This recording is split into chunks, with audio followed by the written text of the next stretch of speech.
So I originally reached out to you because I saw you quoted in an article in the New York Times, commenting on Warren Buffett's recent $6 billion investment into Japanese Sogo Shosha. And lots of people were thinking, is it a good move?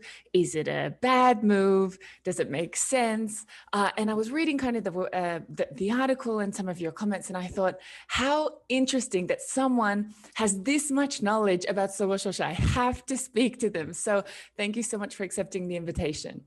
Oh, no, I appreciate it. And to paraphrase a line from one of my favorite movies, No Country for Old Men, I don't know if I know a lot about Sogo Shosha, but I hope I'll do until the real person gets here who does. But that said, I do appreciate it. No, and it's wonderful to be able to be here and speak about Sogo Shosha to the extent that I can. And my quote, and I'm glad you found my quote in the Financial Times. In fact, I'll say, as a New Yorker, I would love to be quoted in the New York Times at some point. But no, one of the reasons that I was pleased to have been featured a little bit in that article is because, you know, the Sogo Shosha are not just such a unique and interesting type of business that you don't find in many places or around the world at all. Even as conglomerates, you know, they tend to be very different from, say, their Chinese counterparts or Korean counterparts. But for me, I also realized that, you know, there are a lot, once Warren Buffett and Berkshire Hathaway made that investment, there was a lot of certainly a lot more attention being paid to them Absolutely. globally than you'd seen before. But a lot of what I was hearing also seemed to reflect a little bit of a, shall we say, perhaps not entirely nuanced understanding of Sogo Shosha. And I figured, you know what, it might be nice to, you know, add my voice to the discussion, to as someone who has not just worked in Sogo Shosha, but really kind of studied them and been aware of many of them for over 20 years. I love that. Before we go on any further, let's jump into the definition of Sogo Shosha. Let's get into a little bit about what they are, and also their why is it important, and, you know, their role in the economy. Wonderful. Yeah, no. So if you'll bear with me for about 60 seconds here, I think kind of the best way to kind of describe, let's start with a quick definition, and then I'll kind of take you on a brief ride through sort of why they're important to the economy if we kind of break it up into three phases. So what are they? Yes, Sogo Shosha. Some people say technically it means general trading companies. Others say they're integrated trading companies. But as they've been traditionally and conventionally understood. Now, remember those words, traditional and conventional, because they've evolved, I think, away from the way a lot of people understand them. But as they're traditionally and conventionally understood, these are basically firms that are, they're firms that operate all over the world, and they're quote unquote trading companies, as we said, but not trading in terms of stocks and bonds. It's really trading in terms of actual physical goods and some services. But we're talking everything from auto parts to fruit to cars to train parts to clocks to, you know, to textiles, those kinds of things. Really your actual goods, raw materials, finished products that you need for your real economy, that consumers want and that businesses want, both for themselves to build their machinery or build their vehicles, but also to sell to consumers as well. Okay, so why does Japan have these companies? Well, to some extent, you kind of, I mean, obviously, the sort of thumbnail version is that Japan is a country with a lot of people and a decent amount of capital, but very few actual resources, natural or otherwise. Yeah, and their productive capacity to turn those resources into what they want and what they need can also be somewhat limited as well, because of lack of space, blah, blah, blah. Fine. So what do you do when you have a country? So let's go to the three phases, right? What do you have when you have a country? If we go to phase one, which is effectively, let's say, the Meiji era. Meiji era, as you know, basically being 1868 onward, you know, 1868 into the early mid-1900s. So this is the period where Japan is coming out of its sort of medieval warring states period. It's the period where Japan is industrializing rapidly. People's incomes are going up. But also, interestingly, this is the period where Japan is saying, hey, we need to go out into the world and we need to figure out what we want to bring back from primarily Western countries in terms of how do we modernize our economy, how do we modernize our country, and how do we get wealthier.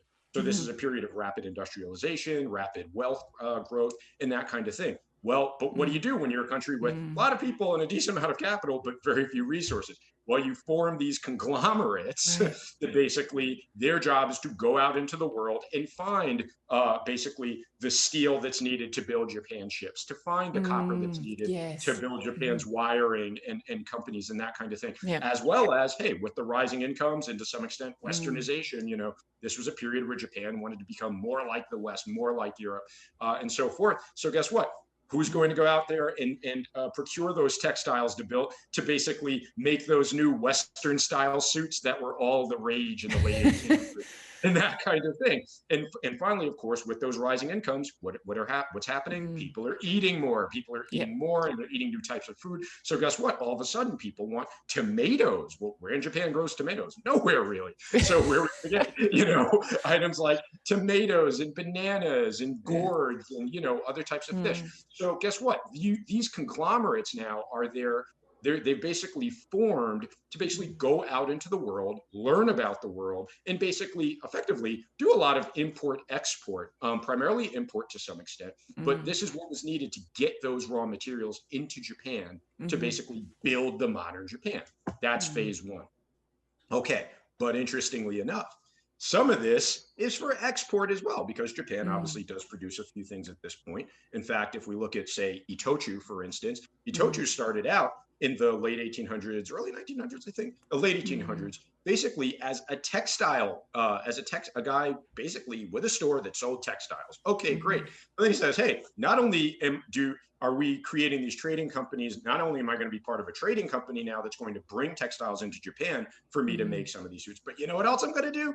I'm going to take some of these textiles that we have or that we procured and sell them out into the world as well. And in fact, in even the early 1900s, Itochu opens a shop in Shanghai just to basically just to export, you know, textiles out to other parts of the world. So there you go. So now import, export. Okay, great. Japan's growing boba. So that's phase one. Phase two is sort of the post-war. Okay. And by the way, that phase one, you know, when we're talking about it, when we're going back to our definition of Sogo Shosha, there are tons of these companies. A lot of people don't realize that there's actually, I think there's over 100 firms that can technically be considered Sogo Shosha. However, when most people say Sogo Shosha, we're really talking about, to some extent, the Big 10 Sogo Shosha and often the Big 5. So let's just go ahead and define that before we move on. That would be Mitsubishi, Mitsui, Sumitomo, Itochu, and Marubeni. We start going a little bit further down in terms of size. You get into Sojitsu. Interestingly enough, you get into Toyota Tsusho. We'll come back to them later. Very fascinating. But these are all the kind of the big ones, right? But the big five is what usually people are talking about. Mitsubishi, Marubeni, Itochu, Sumitomo, and Mitsui. Okay. Now, the thing is, though, is that, okay, so that phase one is sort of that import, export, raw materials, finished materials that Japan needs to industrialize, that Japan wants, you know, hey, okay, we want to eat things, we want to have things. Great. Right. Get into phase two, which is sort of the post-war. Well, to make a very long story short, let's effectively say that, you know, there was a lot of concern, but after World War II, naturally, there was obviously a ton of concern by the Americans, who had effectively taken over Japan at that point, that, hey, you know, a lot of the militarism and so forth and adventurism, you know, that had driven Japan into war, that had pushed Japan to become kind of an imperial power across Asia, especially, was partially driven by these trading companies, right? Because at the end of the day, these family-owned conglomerates, what were they in the business of? Buying and selling, importing and exporting. What do you need for that, especially if you're a country like Japan? Hey, guess what? It's a lot easier to obtain your raw materials if we go over and colonize other countries, right? You know, and so rightly or wrongly, although more rightly than not, you know, these firms that back then had been called zaibatsu, as you know, they had basically been considered the main drivers or one of the primary drivers of Japan's militarism. So, you know, Americans come in World War II. After World War II, they say, we got to get rid of you zaibatsu. Okay, fine, awesome. Well, what ends up happening? Well, not long after that, we get into the late 40s, 50s, and so forth. All of a sudden, wait a minute, now they're starting to come together again, but as keiretsu, not zaibatsu, as you know. You're right, they're starting to come together again. Okay. Why are they starting to come together again? Well, because Now, interestingly enough, and this goes into a little bit of my history of why I'm so interested in the Sogo Shosha, or why I've been in even though I only worked for one not too long ago, but I've been engaged with them for quite some time. So, as you know, as we've discussed, my original background is in international affairs, global political economy, that kind of thing. Well, so I did my undergraduate studies at Georgetown, and where I had a double major in international affairs and history, much of it focused on East Asia, as well as economics and a bit of business. Fine. Well, guess what? I wrote a snoozer of a 91-page history honors thesis on the revitalization and remilitarization of Japan after World War II. Okay, 91 pages on this topic. Believe me, I'm not going to offend you or bore you by talking about it. But the point of the matter is, what was coming? What did I learn in my research there as a wee lad in my senior year of university? What I learned was part of the reason that these firms were allowed to come back into being. A lot of people think, oh yeah, hey, guess what? America was thinking, you know what, we need Japan to be strong again so that we can fight the communists. Okay, so this was, U.S. led. Yep, you know what? Let's bring these companies back that had industrialized Japan to help make Japan strong again. Kind of. A lot of what you'll find in the research is that there was a lot of string pulling from the Japanese side, certainly the government side, but also this corporate side that was saying, hey, if you need Japan to be strong again, you might want to allow us to kind of reform as these companies, because this is what made us strong in the first place. And hey, by the way, if we get wealthy, we'll be capitalists. Win. Exactly. It's a win-win for everybody. We'll be global, it'll be great. And the Americans bought this and said, you know what, that's a great idea. So congratulations. They start coming back together again. But this time it's the Keiretsu, not the evil Zaibatsu. But the bottom line is that, they said, okay, you companies can kind of start forming again, but not as the same things. Okay, well, they start forming again. And of course, they still had those relationships that went back pre-war. So they start coming back together again. But now they're even stronger. Why? Yeah. Not only because they've been doing this for decades and decades, but also now because they have American backing behind them that's providing not just a security guarantee, but there's also more there's capital flowing into the country to help with the rebuilding and blah, blah, blah, And so, and guess what? A lot of the world had also been devastated by the war. So Japan was able to these companies, these newly rejuvenated trading companies were really able to go out into the world and kind of, find some new markets, get some things done and whatnot. Okay, congratulations. So this is phase two, but why does phase two matter so much? Because phase two, which I would say goes from sort of that post-war period up until, let's say, the 1980s, maybe early 90s, that's where most people get their idea exactly of what the Sogo Shosha are. Exactly. It's the bubble period, right? It's the bubble period where now these trading companies, right, that are into everything from auto parts to trains to power plants, to bananas, to meat, you name it. Okay, and there's a reason I keep mentioning bananas. I'll come back to that. Meat, the coconut, to whatever. Guess what? Now they've gone all over the world, right? And they've gotten really large. And as you said, Brittany, exactly. This was also the bubble period. So now you have a Japan, and this is going to matter later on for, I know, one of the topics we're going to discuss later. Ultimately, you now have a Japan with these companies that are effectively, people looking at them and saying, wow, you guys could take over the world. Why?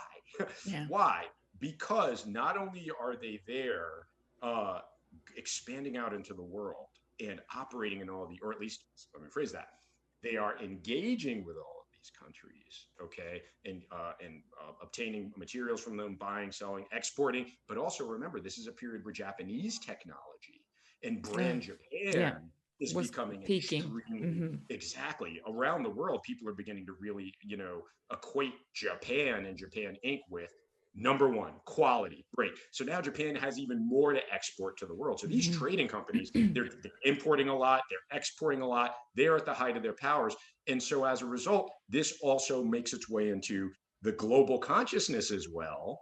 Because guess what? To the extent that certainly during this period, Hollywood provides us a little bit of a window into the global zeitgeist of soft power, this is a period where all of a sudden you began seeing in movies and television shows, Japanese mega corporations. Who do you think they're talking about? It's the Sogo Shosha, all the way out to Die Hard. Remember the movie Die Hard? Nakatomi Plaza, where it all takes place? Not a coincidence. This is effectively Mitsubishi, so and so forth and so on. So this is that second period. And then I can finish up very quickly with the third period. Because so here's the deal. What drove a lot of that second period growth? It's not just all the things that I mentioned. It's not just all the things that I mentioned in terms of, hey, now Japan can go, da, da, da. What comes from that first period and lasts well into the second period is backing by the government. These are Japan's national champions. And so what that means is that if they need capital, the Japanese government is going to make it happen. The ministry at the time, Ministry of International Trade and Industry, was going to make it happen. They needed introductions into other countries. They were going to make it happen. They land in other countries. Guess what? The embassy of Japan in that country put themselves at their disposal to give them all the intel they needed, relationships they needed, whatever. That's all well and good. But then there's one other thing, and this slides us into the third phase. This is a period of what I will call the three revolutions of globalization. You had a transportation revolution, you had a communications revolution, and you had a telecommunications revolution. It's easier to travel. It's easier to contact people in other countries. It's easier to do research on other countries from home. This is great. So this supercharges the Sogo Shosha, and they're basically seen as, hey, if you want to get something done abroad, go to the Sogo Shosha. If you need something from abroad, go to the Sogo Shosha. If you want to produce something in Japan, which, as you and I know, and most listeners I'm sure know, the vast majority of Japanese businesses are small and medium enterprises, including those that are extremely advanced. Okay, you want to do something, but you want to sell it abroad, you go through the Sogo Shosha. Right. Awesome. The problem, so that's fantastic. So they should be here. They should be taking over the world. As my 2-year-old son is fond of saying, what's going on here? Why aren't they taking over the world? Well, here's why. And this is phase 3 to some extent. Those globalization trends that I mentioned basically end up, shall we say, biting Japan as well. Why? Well, guess what? Because you're having these revolutions in globalization that are making it easier to do business everywhere, that are making it easier to find price discovery in other countries, easier to make connections in other countries. Well, guess what? If you're that small enterprise in Tohoku that's producing these incredible integrated circuits for cars, what do you need the Sogo Shosha for anymore? Right. Now you can effectively just say, hey, you know what? I want to find overseas. I'd like to find some overseas markets for my products. I'm just going to ring up, that chamber of commerce in Japan of that country, or ring up the chamber of commerce in that country, a Japanese chamber of commerce in that other country. Or you know what? I'm just going to hop a flight and be there in a few hours. I'm going to attend a trade show that I couldn't do that before, and that kind of thing. So guess what? Now all of a sudden, the influence of the Sogo Shosha in terms of their ability to set prices, do all of Japan's sort of international trading and so forth, is now greatly diminished. Because now you're saying effectively, these new tools of globalization, transportation, communications, telecommunications, the internet, you don't need a middleman as much anymore, do you? Well, the Sogo Shosha had spent most of their lives as Japan's middlemen. And I emphasize the word men, as I'm sure you know, for a reason. Yes, there are. Yes, there are women. There are wonderful women working for the Sogo Shosha, but let's just be honest. Unfortunately, the overwhelming majority of the leadership of the Sogo Shosha, especially back then, were almost exclusively men. So, but they were the middlemen. But now their influence is waning, because if you want to sell into Japan, you don't necessarily need to go to the Sogo Shosha anymore. If you want to sell from Japan, you don't need to go to the Sogo Shosha. So what ends up happening? So you've got those 3 revolutions, and the Sogo Shosha looking around thinking, okay, we're still trading. We still have these relationships, but it's not as lucrative or as profitable as it had been throughout most of their history, right? Well, take those 3 revolutions. So they're looking at those 3 revolutions and then adding one other thing I will mention: geopolitical risk. And what was that geopolitical risk? Protectionism, particularly in the United States. So as we move into the 1980s, particularly in the United States, now this matters not because, hey, I'm American or I'm some jingoist. No, This matters because the United States had long been the number one market for a lot of the Sogo Shosha in many ways. So what was going in the US mattered to all of them for a variety of reasons. Okay, what's at issue here? This was a period where America, coming out of its oil crisis and the Afghanistan war and that kind of, America was not feeling particularly great about itself going into the 80s. And now all of a sudden, here are these Japanese firms that are selling cars by the truckload into the United States. German companies were selling better cars than Americans into the United States, and that and the other. All of a sudden, you begin to see, okay, we want a made in the USA program and that kind of thing. So what ends up happening, the US becomes much more protectionist, as you know. So what does Japan do? They say, oh my goodness, a lot of those goods that we're used to exporting by the truckload, by the boatload into the United States, we can't do that anymore, or we can't do it as much, or there are quotas, on steel, on cars, on everything. So what does Japan do? Well, they're looking at those three revolutions. We need to find new markets. Exactly. We need to find new markets, right? Now, the good news is they were already in a number of new markets, right? So they're like, but let's expand into those markets. But what the US, that US protectionism, and you began to see some of that happening in other countries, what that US protectionism also basically compelled the Sogo Shosha to do, said, how do we get around this? Oh, well, we can't be the middlemen now to export cars as much into the United States, or export machine tool, Japan's great machine tools, or great Japanese knives, or great Japanese steel products into the US as much anymore because of quotas, because of protectionism. Oh, but we can buy a factory in the Midwest that produces those things. And then we can up our local content It's, quota, and then it is American. Yeah. Brittany, it's like you know me. Right. That's exactly what happens. And so that's fascinating. So now Japan Inc. to some extent, but certainly the Sogo Shosha realized, wait a minute, you know what? Not only is this a model that works for the US, works for us too. It works for us too. And guess what? This works around the world.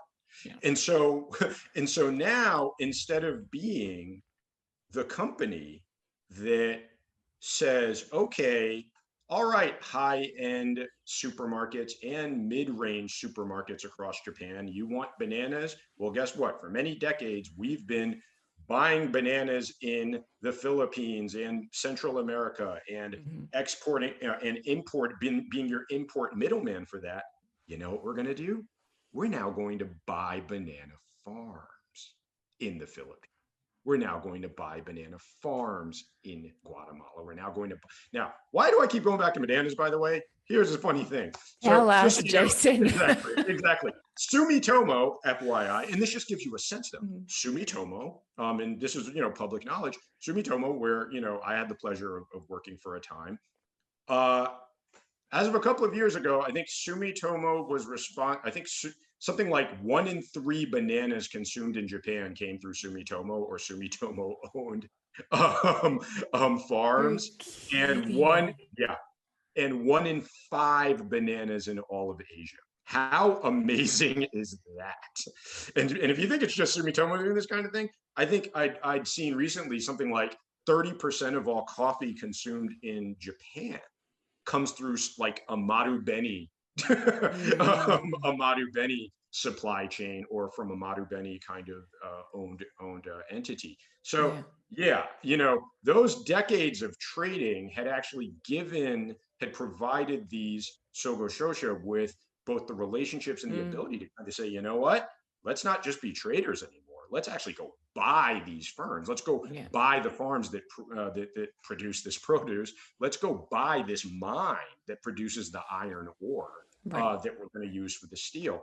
And now, welcome to the third phase, which is where we are effectively today. And this is something that I think is not as well understood by most people. In fact, I can tell you, even most Japanese people that I've encountered that don't work for the Sogo Shosha still think of the trading firms primarily as trading firms, the Sogo Shosha department. Here's something that happened in the last 10 years, Brittany, that you may or may not know of.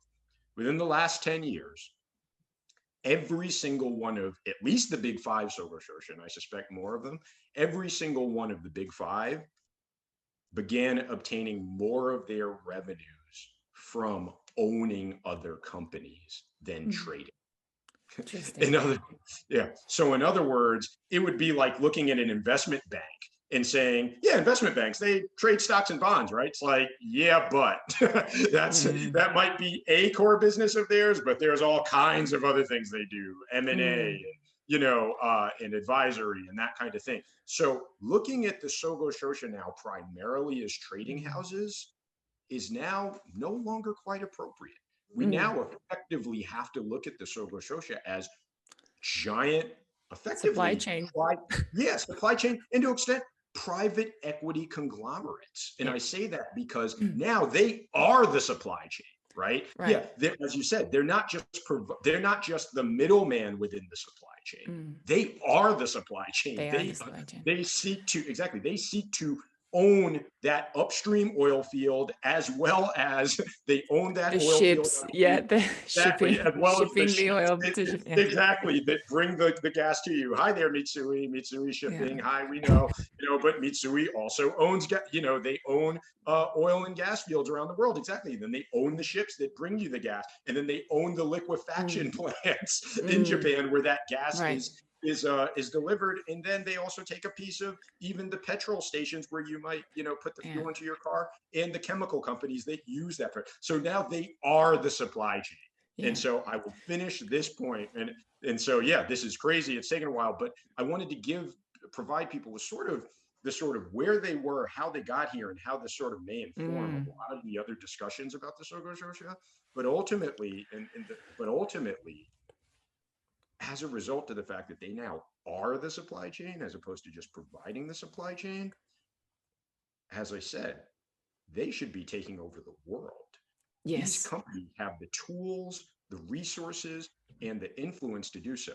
So why aren't they? Well, as my 2-year-old son says, what's going on? What's going on? And that I hope we can explore now as we move on. Yeah, absolutely. Now with this context that the Japanese Sogo Shosha are not purely trading companies anymore, that really they have transformed into really private equity firms, this really does give us much more clarity to why the Buffett or investment was now it kind of makes sense, right? Because would Warren Buffett go and invest $6 billion in trading houses? Maybe, but would Warren Buffett go and invest $6 billion in private equity firms with very diverse portfolios? Well, that's a big yes. So that's where it makes much more sense. And I didn't know that the Zaibatsu became Keiretsu, because I was thinking the whole time, where are the Keiretsu in all of this? Which now makes me kind of feel that the Zaibatsu Keiretsu transition was something like when, the original capital city was in Kyoto, and they said, oh, there's too much, debauchery and corruption here. Let's just go somewhere different, and let's just change Kyoto to Tokyo, and we're done. Let's start again. That's kind of, for me, the parallel between Zaibatsu and Keiretsu is between Kyoto and Tokyo. But now let's jump into, as you said, okay, if we not only have the capital to fund and to drive these investments, and if we not only have the capital, but we also have the network to execute, why aren't we seeing these companies really taking over the world? So I'm going to quote your son, and I'm going to ask Jason, what's going on here? Right. No, and I've always thought it was a great question, and it's one that's fascinated me as I've looked at all of the Sogo Shosha, or at least certainly the big five, big six, big seven. And I'm pleased to say that I have friends, contacts, and even to some extent some clients that have been involved with various Sogo Shosha. So please make no mistake, even though I am a very proud alumni of Sumitomo and really love that firm, a lot of what I'm about to say applies to many of the firms, or all of them in some cases, or one or two. But that said, so I think when I put on my consulting hat here, and I used to be a consultant with some of the world's larger firms, whenever I have this question about firms or industries like this, what I often find, and this is definitely the case with the Sogo Shosha, it's execution. How are you running these firms? Because there's clearly, in many cases, maybe all cases, there's clearly I don't want to use the word delta. Let's say there is a gap between the idealized Sogo Shosha and what is actually happening on the ground. Right. Clearly.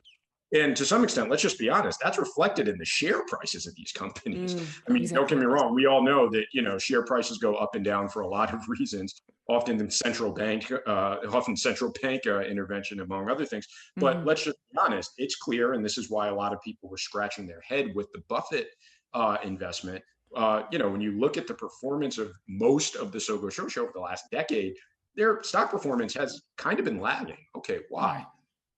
Now, here's the thing. And again, some have gotten this better than others. Make no mistake. But ultimately, that idealized point, like I said, let's use a notional example, taking, say, coffee again. Okay, now that you're no longer just trading coffee to the stores in Japan, to your coffee shops in Japan. You are coffee. You are coffee, right? Here's the thing. What does that mean? So yes, it means you certainly own some coffee farms, let's say in Brazil and Vietnam, right? Great. Well, that would be easy, particularly in Brazil with the Japanese population. That's probably also exactly, and they do exactly, and that's exactly right. They own, there are some. I think Marubeni and maybe Mitsui, but I'm not sure, but definitely Marubeni. They own some coffee plantations in Brazil. They definitely own some coffee farms in Vietnam, which, by the way, is one of the world's now largest producers of coffee, mainly Robusta, the instant stuff. Sorry, I'm a coffee fan. I like it. Anyway, that said, though, okay, so you own these farms, great.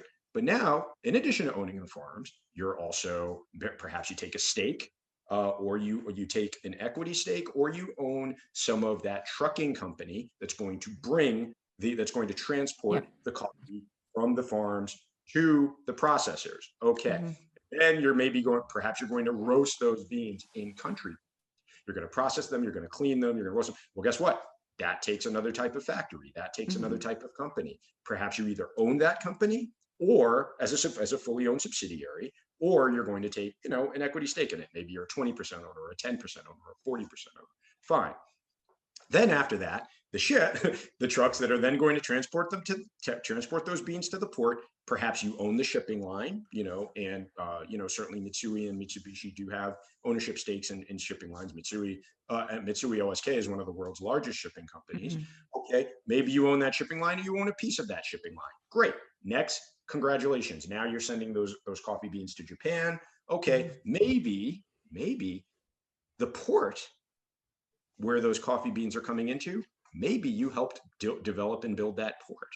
And perhaps you own some of the warehousing companies at that port. And right? certainly the trucks that are driving around in the port. Exactly. Logistics companies are big for the Sogo Shosha, right? Several of the Sogo Shosha own stakes in logistics companies, or even own the logistics companies themselves. And even in some cases, now that they're getting into AI and IoT, some are even investing in AI-driven logistics companies, which is fascinating. So in any case, okay, so now you've got every piece of this, and then finally, great, the beans are now getting to the cafes. Hey, guess what? Perhaps you've taken a stake in a chain of cafes in Japan, right? Or you've taken a stake, or let's say you're Itochu that owns all manner of convenience stores, right, in Japan, where you're now selling the coffee by the can, or they own supermarket chains or parts of supermarket chains themselves. So this is amazing. You should just be printing money now, because you own all of these elements here, right? Right. That's the ideal. Why isn't it happening as much? What's the execution? Well, a couple of things. First of all, in many cases, what you'll find is that, well, first of all, let's go to the culture issue, because this is the big one. We are talking about firms that have existed for, in some cases, hundreds of years. Sumitomo goes back to 1590, if you really want to think about it. Mitsui to the 1600s and so forth. But the Sogo Shosha, as we know them today, have really been around for about, since at least the late 1800s. But again, primarily as trading companies. And most of the people running these firms are still largely traders, right? And because of that, they're still largely traders. And because of that, guess what now? Now you're not trading coffee, you're not trading iron ore, you're not trading steel. You're now, you own the mine. You Yeah. own a coffee roaster. Guess what? These are completely different skill sets. Completely. And maybe also here, let's also parentheses and say the previous kind of model of a Sogo Shosha was a trading company. So it was much more transactional. I'm here, you're there, we make a transaction, and that's quite easy. There's two parties, we make one transaction, it's quite easy.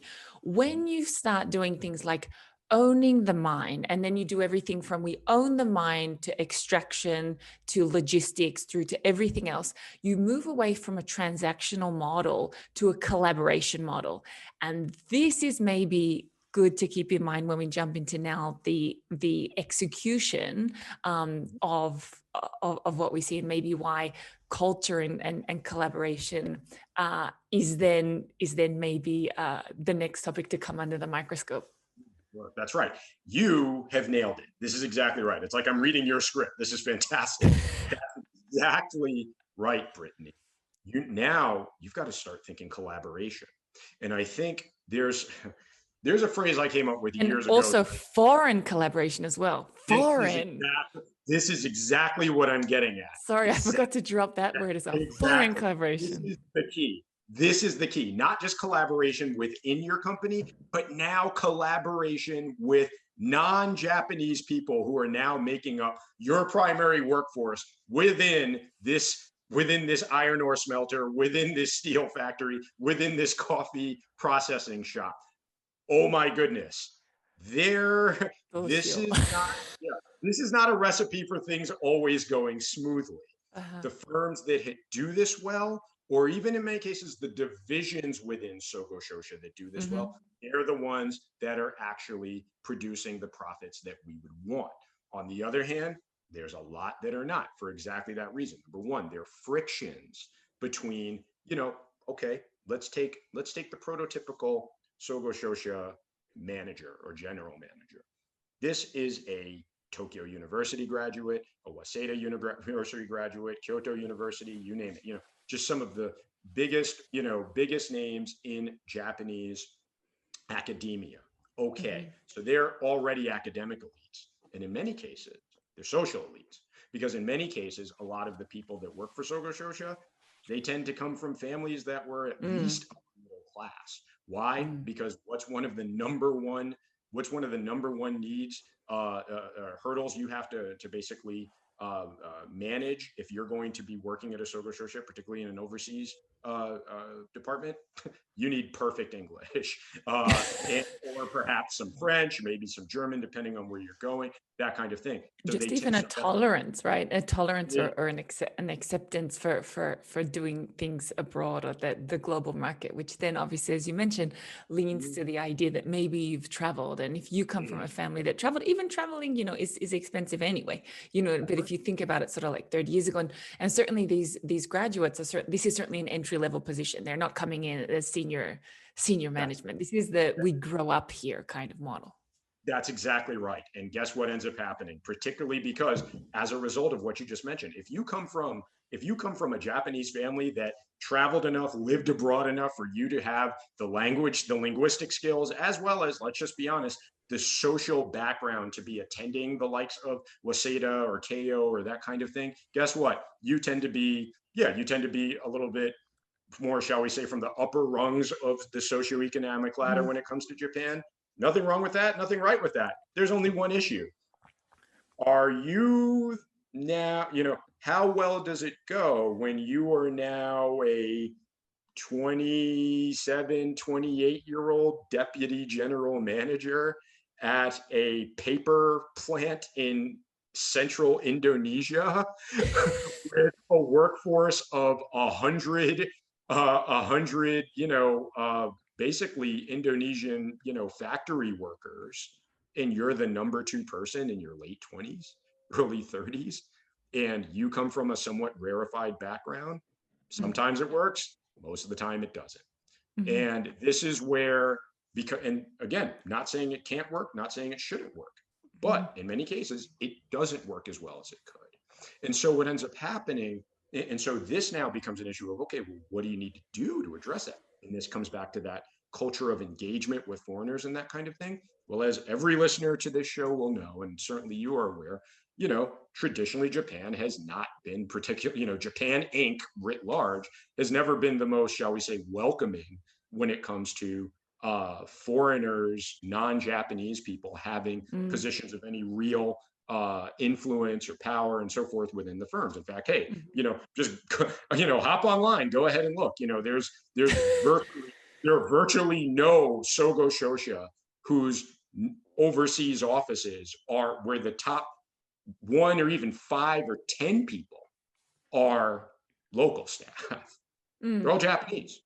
Yeah, there's for example, there's rare examples. There's like one, for example, the head of the Toyota Research Institute. He's a foreigner, but for example, this is more out of necessity than anything. Exactly. Yeah, it's rare. And this is where we get back also to, I'm actually going to take a page from one of your previous shows, which I love very much. I believe it was the Catherine Gronauer show. And you two were having a great discussion about how, okay, if you're a foreigner in Japan, how Japanese do you need to become? Right? Well, this is where it gets interesting. There are some wonderful exceptions to the rule that I just mentioned, right? In terms of, there are some foreigners, of course, non-Japanese, excuse me, in countries that are given, the top job or near top job. It's rare, but it happens. But quick anecdote here, and this is something that I think we need to discuss here. So I have had the opportunity, as I said, to make a lot of friends and relationships and so forth with people from the various Sogo Shosha, and particularly here in New York, that was, and that's not just here in New York. That's when I was living in other countries as well. Here in New York, it's extremely easy because I have a lot of Japanese friends that had nothing to do with my work. So hey, next thing you know, you're meeting other friends. Oh, you work for Mitsubishi. Oh, you work for Sojitsu. Oh, you work for whatever. Okay, great. I remember having a conversation with one of my good friends who at the time was working for Mitsubishi, the Mitsubishi trading firm in the US.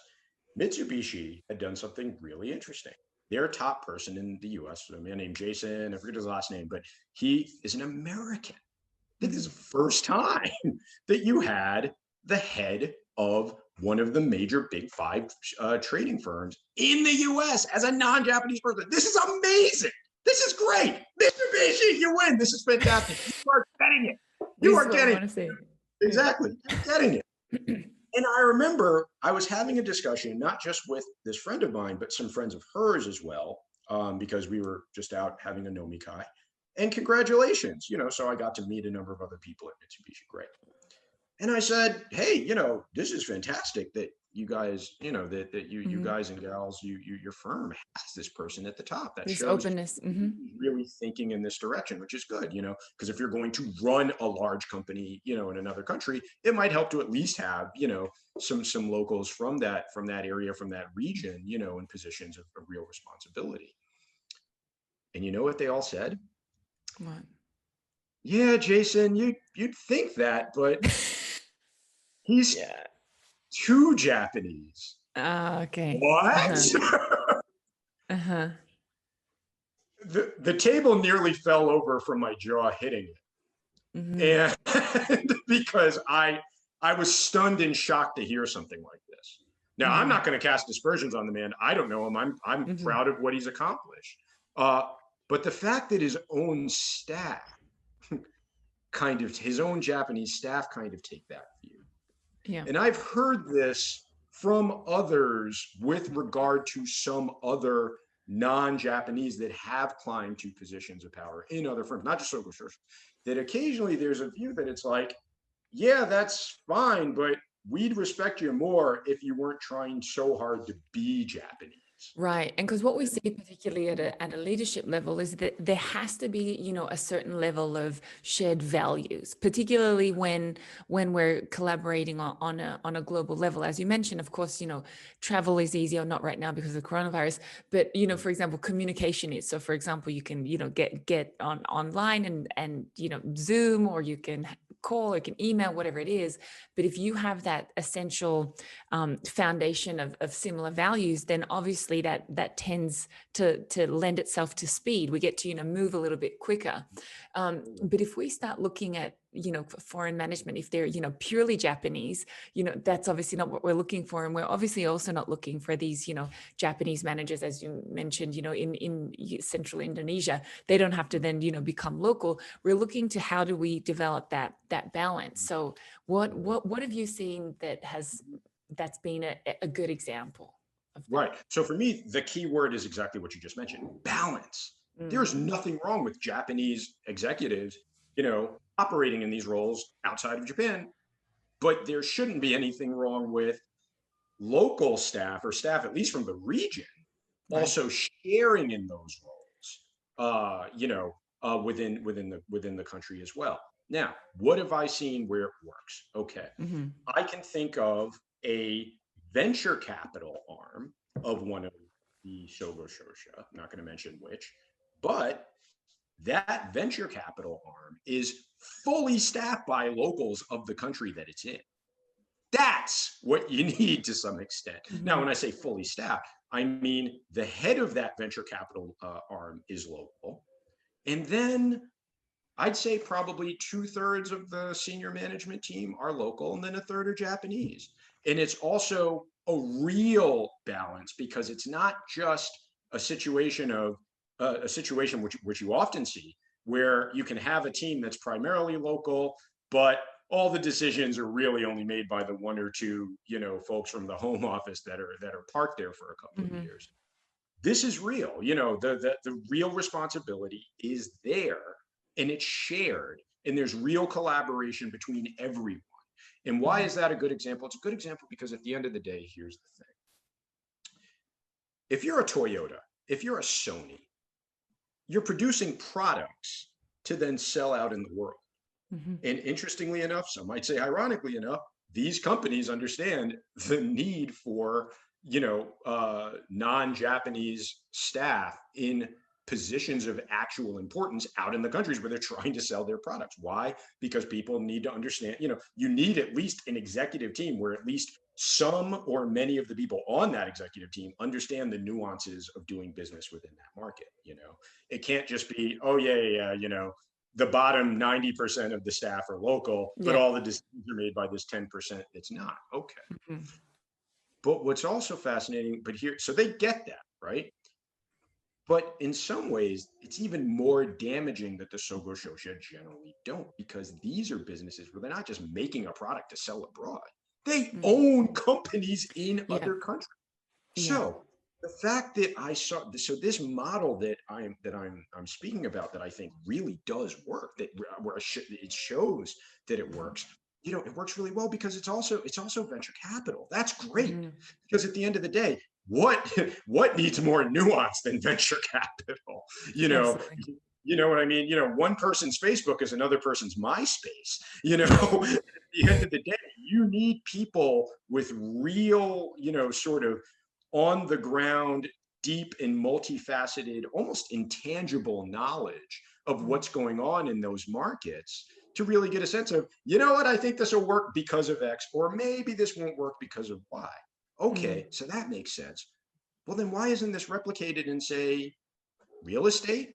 All the big Sogo Shosha have real estate arms, massive real estate arms, in fact.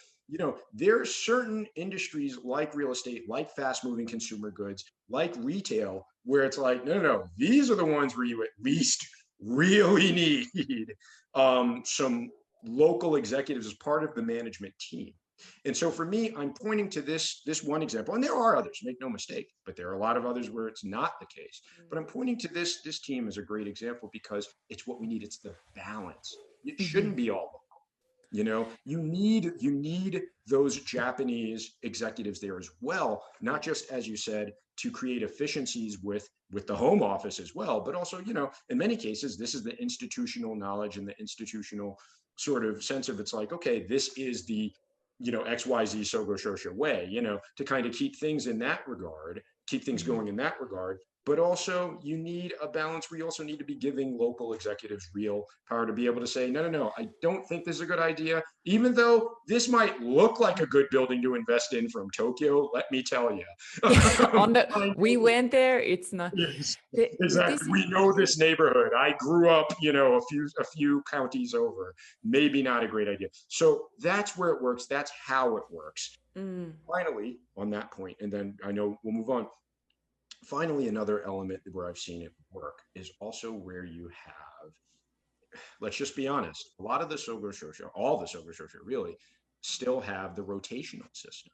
Yeah. Where, where the Japanese employees are sent for 3 to 5 years, depending on, often depending on whether they have family members with them or not, and then they move on. Okay, great. This has both positive and negatives. Obviously, the positives being that, okay, you have people that get to go around different parts of the company and really learn various aspects of the company, which is good. It broadens their perspective, broadens their view, keeps them from being too myopic, and to some extent. The downside, though, is it also means that you start to lose accountability in some cases. If things are starting to go wrong, hey, I'm out of here in 2 years anyway, or I'm out of here in a year. In many cases, it leads to a lack of proper risk taking. There's actually some really good academic literature out there now about how, we often hear about how providing too much financing leads to recklessness. Well, now there's some interesting literature about how this kind of system where you'll be there forever, you won't be fired, and you'll rotate out in a couple of years, also leads to underperformance, because people say, you know what, I'm just here to keep my head down, make sure nothing goes wrong. If something does look like it's going wrong, I'm going to ignore it, because if I try to address something that's problematic while I'm here, I'll be blamed for it. So better to just keep it swept under the rug. So how do we create a system where this works? Well, I have seen teams, and this is good, where you say, you know what, look, we have identified, I'm not going to say which Sogo Shosha has done this, and I think to some extent different divisions of different ones have, but there's one I'm thinking of in particular where they basically said, you know what, we're going to identify about 200 people within the firm, about 200 of our Japanese core staff here, and we're basically going to say, hey, guess what? You are going to be trained in the language of this region. You are only going to engage in deployments to this region. Each time you go to this region, it's going to be for about 5 years. And then after that 5 years, we might send you to another country in that region, and then back to, sort of these diagonal moves within that region. And so this is going to be our staff that is now going, we've identified these staff as the folks that are going to work hand in hand with local executives, perhaps. And now they're not just going to be rotating in and out. Yeah, they'll be rotating. They're staying in that same region. So not only is that going to build familiarity with the region, but it's going to build familiarity with their local counterparts, with their local colleagues. And that's going to create greater bonds of trust between the local and the Japanese executives. And that is the way to do it. And there are firms that are there. Like I said, there's one in particular I can think of that's really put their effort behind this. And I'll say the region is a section of Latin America. But not everyone is doing this. The ones that do this kind of thing, they can win, because that's how you're going to do it if you're going to keep this rotational system. If we keep that in mind and we think about the kinds of investments or the kind of structure that's required from the Sogo Shosha now in their phase 3, being this, we're moving from a transactional approach to a collaboration approach. We need to find the diversity that we see in the portfolios, right? We also have to see that within the organization. And this is also, this is not even just, having like foreign and Japanese workers. This is also so much about retention, even of Japanese staff. And if we think about it also, when you suggested, that people are gone kind of like every 3 to 5 years, if we think about how long-term some of these investments are, that they're 50 plus years, you're signing leases on mines in Australia for 100 plus or 99 year, leases. If we think about that, what kind of person, what kind of organization do we need to be, and how do we manage, that not only the diversity on the ground, but also the diversity of our investments? That's right. Great set of questions. So there was a point I wanted to make earlier that I think speaks directly to this. There was a phrase that I kind of developed just because it hit me years ago when I was really, just thinking about the Sogo Shosha broadly defined, and then certainly as I was working for one. As difficult as it is to create life and have a child, and boy, having watched my wife for 9 months, believe me, I understand. Women, wow, you unbelievable. It's incredible. That's very different from raising a child. Mm-hmm. At the end of the day, having a child, as difficult as that may be, raising a child is something else entirely, because it changes everything for the next 15, 18, 20 years. This is, in my view, a terrific allegory for what that transition that the Sogo Shosha need to make in terms of their thinking and their approach. Right. So it's not just the going in and buying the factory, as in the analogy of like the 9 months of being pregnant. It's not simply the acquisition. Exactly. And it is, if I'm being frank, many, if not most of the Shosha men that I've met get extremely excited and love to hang their hat on the acquisition. Right. That's exciting. That's great. I was part of the team that purchased mine. I was part of the team that, completed this merger with this chain. We signed it. High five. Yeah. Exactly. We signed it. High five. We all get to have that wonderful closing dinner, blah, blah, blah. And I get to put my name on that for, the rest of my years. I was part of that transaction. Great. But the day-to-day work of managing that firm, managing its operations, considering its strategies for both growth and sustainability, engaging with that local workforce, ensuring that the workforce within that, let's say, factory in, I don't know, Ghana, is being well taken care of, is basically, they have the healthcare they need, that the wages that are being paid are competitive with the local market, that congratulations, by the way. Yeah. Oh, everyone wants to own a Brazilian mine or a steel factory. No one wants to deal with Brazil's labor laws and unions. Or even, for example, like changing governments and managing political relations and exactly. Congratulations. Or even, even think about some of those real issues, even those kind of, like shadow issues of, managing in particular areas where they have, I don't know how to say this politically correct, you're much more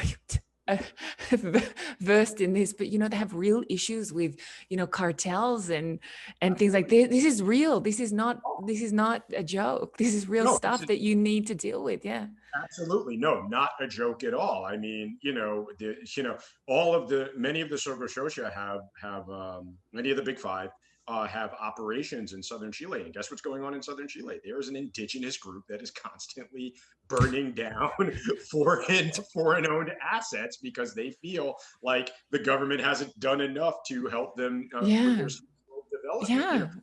I used to work for the World Bank, on an East Asia portfolio. And I can tell you, this stuff matters. There's all manner of infrastructure projects in Indonesia or that's on your P&L statement. We lost a factory. Exactly. It's real. That is real. We lost a factory, or guess what? Our factory's there. Yeah, it's intact, but it's not. We can't access it. Yeah, or we can't access it. We can't access it, right? Or there's a major strike going on. Or hey, guess what? The roads have washed out. So now that massive factory that we built in Myanmar, where all the Sogo Shosha are, congratulations. We can't access it anymore. We can't access it anymore, right? So why do I mention all this? One, not just to get back to our broader discussion of how, this third wave model of what the Sogo Shosha are now require a completely different set of skills than what most people managing the Sogo Shosha actually have. And it's understandable. At the end of the day, hey, trading iron ore for 30 years is very different than running an iron ore mine. But it also means this also needs to inform how we diversify the portfolios, okay? And you basically need to be able to say, okay, you know, if we're going to be in this business, do we have the skill sets to actually dive into this sector the way that we're looking to and in the time period that we're looking to? And if not, okay, there are firms or even divisions of Sogo Shosha that say, okay, you know what? Let's take baby steps. And while we take those baby steps, we're just going to identify a number of our new employees, our new Japanese hires. We're going to groom them basically to be able to take over and do well with this investment in 10 years. That's not something a lot of investors want to hear. And that's certainly not the way a lot of, now, this is the way a lot of Sogo Shosha and a lot of Japan Inc. companies prefer it. Because, hey, it's our people, it's what we know, it's what they know. These are the people who are going to stay with us forever. Great, great, great, great, great. You know, and you've now given these people a reason to stay, retention, because they've been identified for bigger and better things within this part of the business. Great. But is that the most effective way to run the business? Not necessarily. So that's an issue. But the second issue, going back to retention, is maybe you're a relatively new young hire of the Sogo Shosha that's now been tapped to be part of this team that's now going to marry the rest of your life in the Sogo Shosha to the power business in Southeast Asia. Maybe after a couple of years, you decide, maybe I don't want to be in the power business in Southeast Asia. Do you get a say in that? Usually no. So that becomes a potential retention issue. So now this is, let's go back to the 50,000 foot level on retention. To me, retention is always a very fascinating topic within the Sogo Shosha because, as you mentioned, these are firms where you come in, you stay for life, so forth and so on. You're given you're granted stability, and so forth and so on. But let's also keep in mind, there's no reason to quit a Sogo Shosha, none, if you're an employee, because if you want to work in food, go for it. If you want to real estate, go for it. If you want to work in logistics, go for it. That you can do any single job under that umbrella. There's no reason to quit. That's right. Here's the issue. That's a great point. And this is what a lot of people, this is where I say that is the idealized Sogo Shosha. And I think that there are some Sogo Shosha that have realized that and are beginning to lean into that and saying, yes, if you want to find opportunities in a completely different part of the business, you can. But traditionally, and the mentality still that exists at many of them or in most divisions, is not that. And this also can, it's basically, you are in the power business, or you are in the infrastructure business, or you are in risk. That's where you're going to spend most of your career. That is where you are going to move up the ladder. You may make a lateral move or a diagonal move 25 years down, 20 years down the road. I was going to say, you know what doesn't make sense? But then at a seniority level, at a GM level, at the absolute number one level, they'll put someone, for example, that has never been to Australia or knows anything about iron ore. They'll put them at the head of an iron ore mine. And they've spent their entire life, for example, in shipping. And you're like, why do they not invest, for example, in the growth of the skill set during the career, but then they make these kinds of very risky, almost radical move at a management level? That's the place that you'd least expect it. That's right. And I think that's a great point. And I think there's two reasons for that. One corporate, one sociological. I'll give you the corporate first. The corporate is as you know, now I'm going to be honest, I think the Sogo Shosha could rule the world. I think they have the tools to be the greatest companies around, but it's that execution. And part of that execution is that many of the Sogo Shosha, and certainly many of the divisions within the Sogo Shosha and the people leading them, still have many of the old school Japan Inc. bad habits, or the bad habits of, okay, we're going on a business trip to London. Great. We're going to meet up with all of our counterparts in London. Great. Where are we going to go for dinner? We're going for ramen. I kid you not. No, every time. Yeah, no, wait. This is the best Japanese restaurant in London. Oh, Sugoine. Every time. Exactly. So those bad habits are still there. Okay, but what are the bad habits to some extent that are still relevant to this issue? some of them is this. Number one, there's that thinking that you are not an iron ore person, you are not a shipping person, you are whatever. You are a Mitsui person. You are full stop. Absolutely. Yeah, full stop. So what that means is that we are going to send you wherever we think you're needed. By the way, often, though not always, often dictated simply by just personnel number needs. We need a warm body to go here, or in some cases, particularly when you start to get to that middle management level, well, yes, you might be a good fit in Argentina in our auto parts unit, but there's somebody there that we kind of owe because he took another assignment earlier. So he's going to, so you know what? We're going to send you to, well, you're in auto, so it's okay. Let's send you to Slovenia. What? You know, despite the fact that you really could do a good job there. You're Spanish speaking, you know, you've been great. Yeah, all of that. Yeah, but you know, we don't really have the space down there. So instead of sending you there to help out and help grow the business along with who's there, we're just going to ship you off to Slovenia and maybe you can do some auto parts there. And, so that's another risk is that people often send yes men to places that are floundering. So for example, we're struggling, for example, in Argentina. We can trust blah, blah, but maybe the person that they need, the reason they're floundering is because they need someone that has like more leadership, and they send another yes man down, and then they just see that the problems are just, are exacerbated. This is exactly right. And now I'll also bring in, just to add to that before we move to the sociological, this connects to something that you and I had discussed offline, where I mentioned that, for a very long time, there was a view, and many people still hold that view, that particularly the frontier markets, quote unquote, the developing countries or the countries that are struggling, you don't send your best people. That's still a major sign of that. There are a lot of Sogo Shosha or people in Sogo Shosha that think that way. So it's like, okay, yeah, this could be a growth market, but it's a developing country. No one really wants to go. You know what? Who's a manager that we don't really think is a fast burner that, that we're not going to reward with sending to Western Europe or Australia, That somebody there to just basically just hold the line and just whatever. Throw them a bone.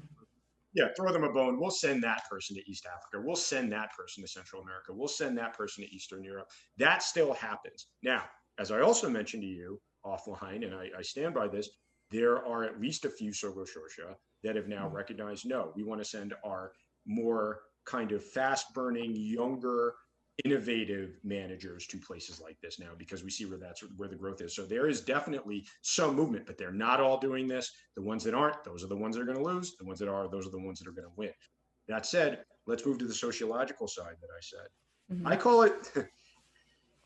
it the Dragon Ball Z approach to management. The Dragon Ball Z approach to management. Yes, Dragon Ball. Jason, what? What are you talking about?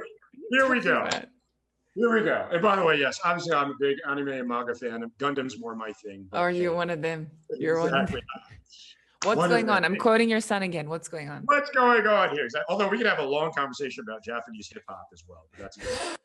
That said, and Korean hip hop. But that said, what is the Dragon Ball Z approach to management? What is it that all Japanese children learned in shows like Dragon Ball Z or newer ones in Naruto or, going all the way back? What do they learn? What do they teach young Japanese kids in these shows? Ganbatte! Try harder. Ganbatte. Just try harder. Every school event. Ganbatte! Try harder. Do your best. Just try. Just try. Doesn't matter. Try. Yeah. And if it's not working, try harder. Right? Yeah. And this is something and it's wonderful, right? Because if you are young and being raised in Japan, and my son, who's half Japanese, there's a lot of his children's books or young, manga for kids or young, anime and that kind of thing. At a very young age, you're getting that, you're receiving that view that, hey, you can do anything if you just try. And to some extent, I think that's fantastic because it's affirming. It means go for it. You know what? Doesn't always quite work out that way.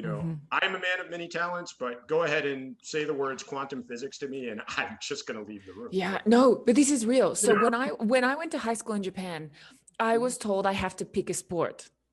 And I said, what happens if I want to change the sport? Like after a couple of weeks, I don't like it.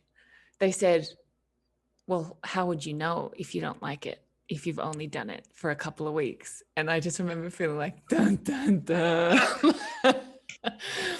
Oh, brilliant. That's brilliant. Brittany, that's exactly it. That's exactly and this kind of just keep trying, but there's got to be a level that you just say, okay, this element of, trying and commitment and everything, that's really a great thing.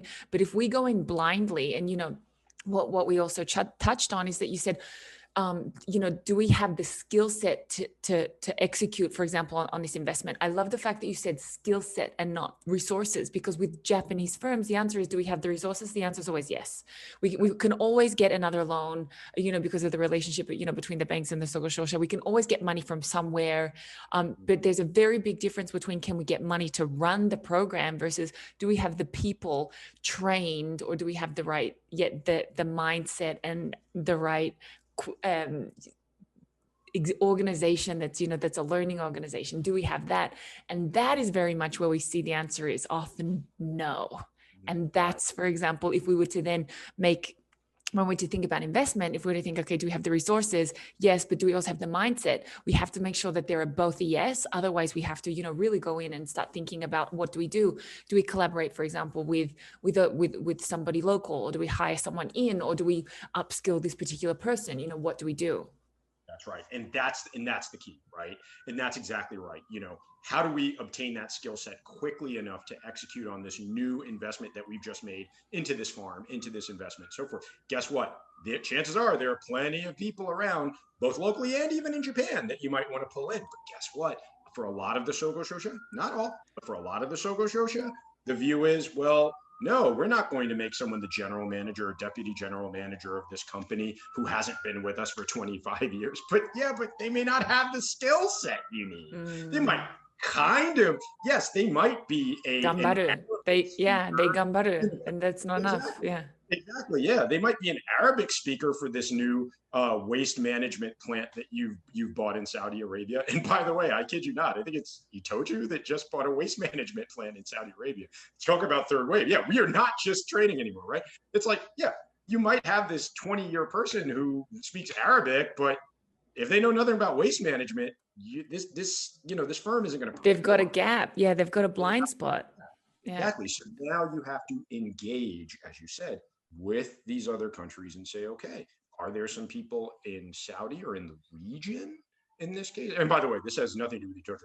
I'm sure they have a great, business model for this. I'm just using this as an example, as a notional example. But are there people in the region that know something about waste management? Are there people that we can hire in from other waste management companies, maybe even in Japan, that are willing to do this? But here's the other thing. Something that's only recently begun to change is the notion of bringing people from the outside, even from other Japanese companies. I certainly saw some of this at Sumitomo, which is great. But again, for most of the Sogo Shosha and most of the divisions, there's a view that, hey, if you haven't been with us for 20 years, we're not bringing you in to come and manage something. Finally, though, this is getting back to the retention. Go back. Yeah, so as you say, you shouldn't want to leave. But unfortunately, many of the Sogo Shosha, and this connects to one of the issues on execution of the business model. Many still suffer from that old Japan Inc. issue of, hey, let's say it together, silos. Okay, and remember, silos, that's an old school Japan Inc. issue. I mean, the silos are what really caused problems at Sony. It worked though, right?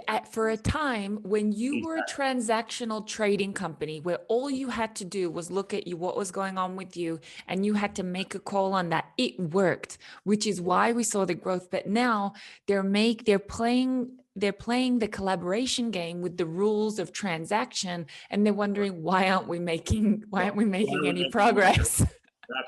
That's right. And in addition to that, now we're getting back even to that intra-company collaboration where, guess what? Our investment in this iron ore mine, yeah, it works, but it really works if we're taking if we're setting aside a large portion of that iron ore and making sure that it's transported back to Japan through a shipping company we own.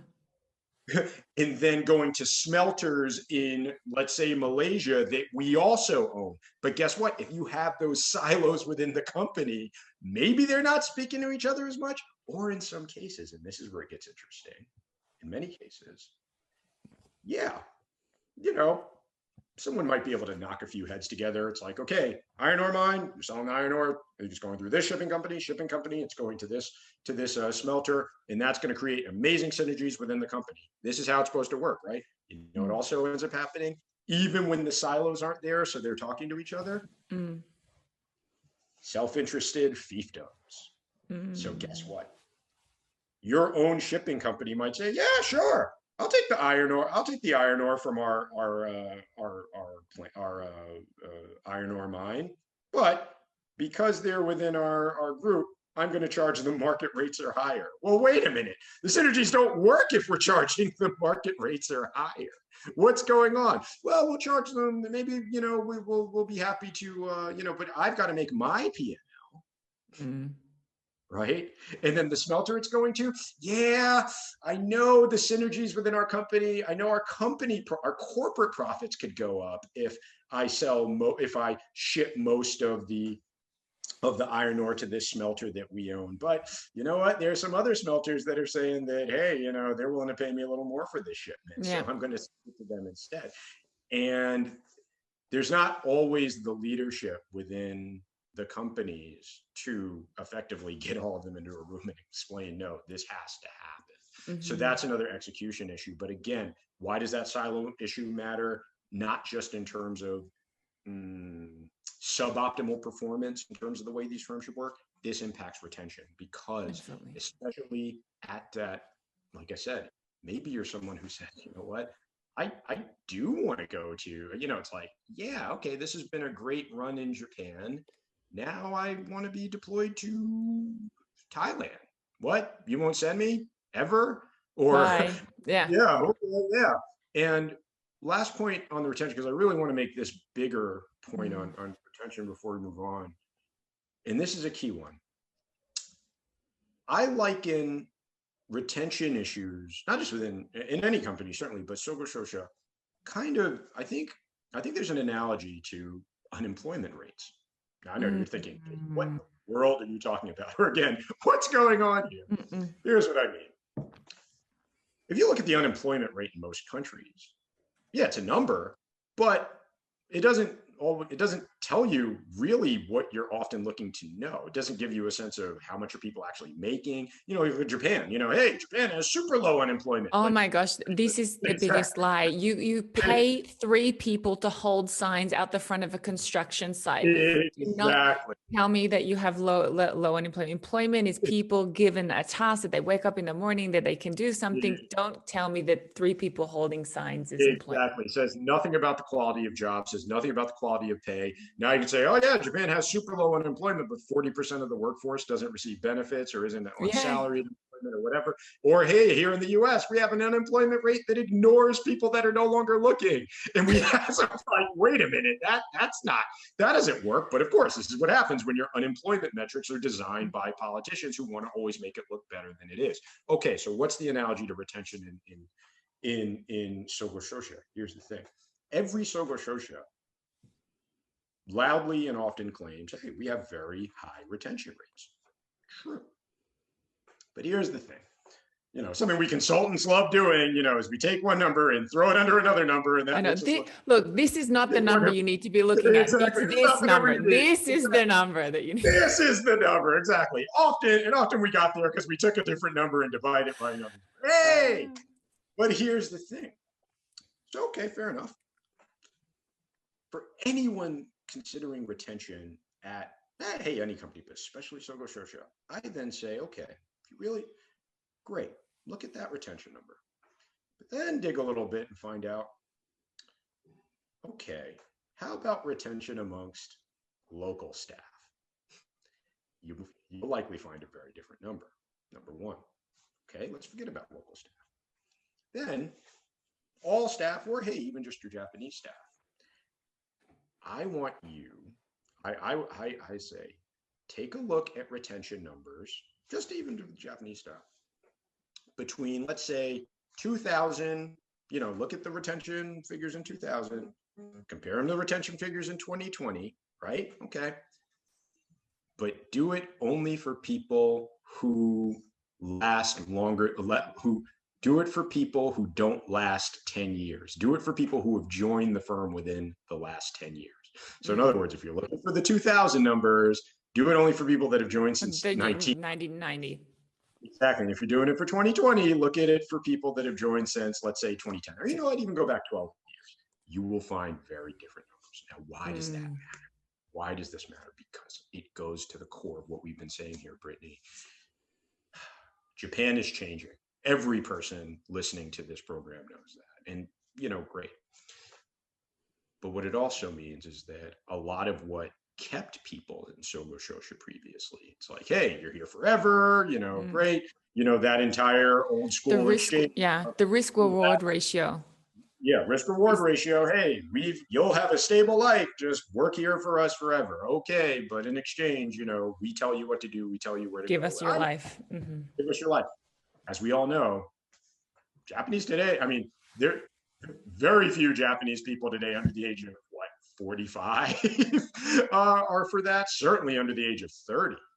Now, why does this matter? Well, it matters because when you can, and even just anecdotally, like I said, a lot of Japanese people here, Japanese expats here and around the world, several of whom that work for Sogo Shosha. And I will tell you, just even being here in New York, I attended so many Sobetsukai going away parties of expat friends of mine who worked for Sogo Shosha. Different, very Sogo Shosha, obviously, is not Sumitomo here. And I can't tell you how many times at those going away parties for the Sogo Shosha, and especially for ones that were not Sumitomo, for the ones that other ones, where they really felt free to chat with me. Oh my goodness. Brittany, I can't tell you how many times the conversation either at the party or after the party would turn to, Jason, listen, can you help me find a job at a foreign company in Japan? Or Jason, how can I stay here? I've been trying to get out of my company for the last 6-8 months, knowing that my rotation was coming up. You seem to have connections. Can you help us? Yeah. This didn't used to happen. Yeah. And this was, and by and large, this was always people, I would say, 35 and under. And whoa, these are Japan's national champions. These are the big bad. No one should want to leave, especially the youth. Why are they all want to leave? And by the way, the percentage of these conversations I would have with women were through the roof. Yeah. Disproportionately. And, many, many, many of the smartest, most capable people I met within the Sogo Shosha were women, and several at various Sogo Shosha are no longer with their Sogo Shosha because they said, I'm not receiving the opportunities that I'm looking for. I know that I'm better than this, and they left. And you're seeing this a lot. And so retention really is becoming an issue, I think. It's almost an analogy. It's almost an analogy for the same way that the Japanese are very good at the acquisition of an asset, but then the management of the asset is, for example, where it tends to fall apart. The promise that the Sogo Shosha make to their younger leaders, you're going to go here, you're going to do this thing, it's going to be great. And then when they get there, they recognize, oh my gosh, maybe I don't have the support I'm looking for. It's much harder than I expected. So maybe there's like even that analogy between the initial, it's about in terms of investment, it's that initial acquisition. In terms of retention, it's that initial promise. But in the same way that we look at the difficulties in the execution of the investment, the same way that we look at the delivery on the promise, that's maybe where we're seeing a gap. So if we start looking forward and we say, okay, what would you say, and we start wrapping things up, what would you say that if we were to really, because you and I believe in these structures, we believe that there's a place in the market for them. What are your closing words for them in saying, this is what we need to do. This is what we need this is basically how we need to close the gap between how things really are and really how they should be. That's right. Wow. A couple, yeah, just a couple, and I'll keep these at the 50,000 foot level because obviously there's so much to unpack with each of them. But first, yeah, I think these firms really need to begin looking a lot more and responding to the needs of their new workforce. The Yeah, workforce great. today's Sogo Shosha workforce, both Japanese and non-Japanese, is very different than what a lot of the management, certainly upper management of the Sogo Shosha are used to. Now, this might sound fairly basic and obvious, but I think the Sogo Shosha as a whole have not done a very good job at adapting to that and responding to that. And without that, they're going to continue to see their up and coming people continue to leave. And Yeah. again, it's not a flood, but the fact that it's more than a trickle is very different than what was the case prior. Especially if we keep in context of what a Sogo Shosha is, they're the ones that that went to East Africa in 1960s and started in investing in mines that are only really coming to fruition now. So if it's a trickle now, it's not like, oh, it'll sort itself out. This is companies that are set, that they know what happens today affects us in the future. So yeah, as you mentioned, it being more Right. than trickle should raise alarm bells.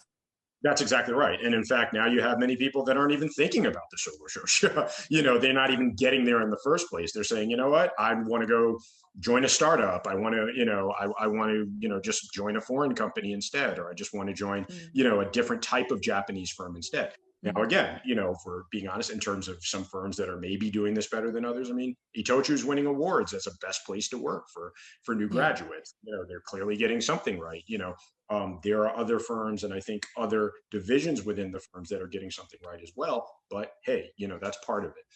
So that's number one. Number two, definitely, that lesson also needs to apply to local staff around the world. Why does that matter? Because I always just turn it on its head and say, I don't expect to start a business of any type in Japan if I don't have a strong management team comprised of Japanese folks or just local folks that that understand where I am, what's going on, that I'm not empowering, not just to be a part of the decision, but to make some decisions and also, most importantly, stay. That will want to stay, that will recognize that, hey, this isn't just a dead end job for you. I'm not just bringing you in to do this one thing for the rest of your life. I'm here to listen. I'm here to be responsive. That's another thing, so if we know that doesn't work in Japan, why do most of the Sogo Shosha thinks it's going to work the other way? At the end of the day, you can't succeed as a company that owns other companies in other countries without having a very strong balance of local people as part of your executive team within those countries. It sounds basic. They're not doing it. So by and large, so change that. You'd be surprised how much better things can get. That's number two. Number three, very quickly. Number three, governance. Major issue. Internal governance within the companies. And that does come down to that silo, the fiefdoms. Some I think are beginning to break that down better than others, again. But that is something that you have to, if you are a Sogo Shosha or you're considering working with a Sogo Shosha or whatever, that you have to get a sense of how is decision making made within that firm and what is the power of that firm to compel different disparate units to work with one another for the betterment of the firm, not just those individual. Again, sounds basic. It's not happening in a lot of firms. It is happening in some. Other one, I think there's a list of just like two more. Another one I would mention to hey, everyone. These are diversified companies, right? Without question. And a lot of people say, oh, that diversification allows you to basically limit your risk, Fine. But here's the thing. Brittany, you seem like a pretty healthy person, right? Okay. If somebody asked you, what did you, about your eating habits, did they ask you if you had a diversified meal last night? Or did they ask you if you had a balanced meal? Yeah. ask if you had a balanced meal. Why? Because a diversified meal is like, yeah, I had a diversified dinner last night. I had one slice of lettuce, one slice of tomato, 3 steaks, 5 4 margaritas, yeah, and 1 glass of water. Yes, that is diversified. No, that people would say, how are you talking to me? How are you alive? Yeah, exactly. Hospital, right? Well, guess what? It's the same thing with the Sogo Shosha and their mix, right? At the end of the day, you can be diversified, but is it an effective diversification? Yeah. Because at the end of the day, you look at some of these firms, right, where they can say, yeah, we're diversified, we're in everything. But if, 60, 70% of your asset base is still is in mining and metals and verticals connected to that, guess what? You're not really diversified. Yeah. One bad year in those industries can take down your firm. And a lot of them are exposed to that. So there's got to be a better kind of balance. And this is where the differences between the Sogo Shosha are. I had a conversation with a Sogo Shosha exec within the last couple of weeks who actually was complaining to me. He said, Jason, I've been working with I've been working for a Sogo Shosha for 25 years. I feel like they're all the same. They're all the same. And I said, actually, has it occurred to you that the differences in their portfolios are showing how they're different? That reflects the differences. There's a reason why, say, Marubeni is much more into global agriculture and fintech. They got the head start on that, right? Itochu much more into consumer goods and also, a bit of fintech, and also, basically the consumer bit, whether that's food or convenience stores or whatever. Okay, yeah, they all own power plants. They all own, some mines somewhere, but, they're definitely much more balanced in that direction. And that helped those firms not take nearly as many hits during the commodity crisis as, say, a Mitsui that just owns mines everywhere. Sumitomo owns mines all over the place. Mitsubishi that owns oil and gas fields. They all do, So, okay, so when considering the Sogo Shosha and the Sogo Shosha themselves, the question isn't, are they diversified? The question is, are they effectively balanced? And I say that not just for people looking to work with Sogo Shosha, but Sogo Shosha themselves, right? Is that balance strong? And frankly, I know a discussion for another time, but that was also why I think some of us were scratching our heads with the Berkshire Hathway investment, because we're saying, you're going to take a 5% stake in all 5 of the big 5. I'm sure there's a wonderful investment thesis behind that, but it just seems to not recognize that they're all balanced very differently. And so if you're just going to do that, it's curious. Let's put it that way. And the final point. Sorry. And then the final point. Now I'll shut up here. Because it's just running down the list. Again, one of those interesting habits of Japan Inc. that I think is often a positive and can be very much a negative for the Sogo Shosha, and there's 2 sides to that argument, is sort of their speed, right? They're slow in decision making. We know that. Okay, they're very slow in decision making.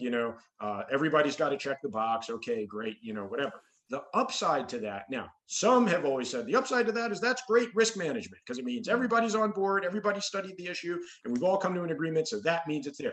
Really? If that's the case, I'm sorry, I've seen the Sogo Shosha take massive losses on many companies. So clearly there's, the risk management argument doesn't quite hold as much water. Fine.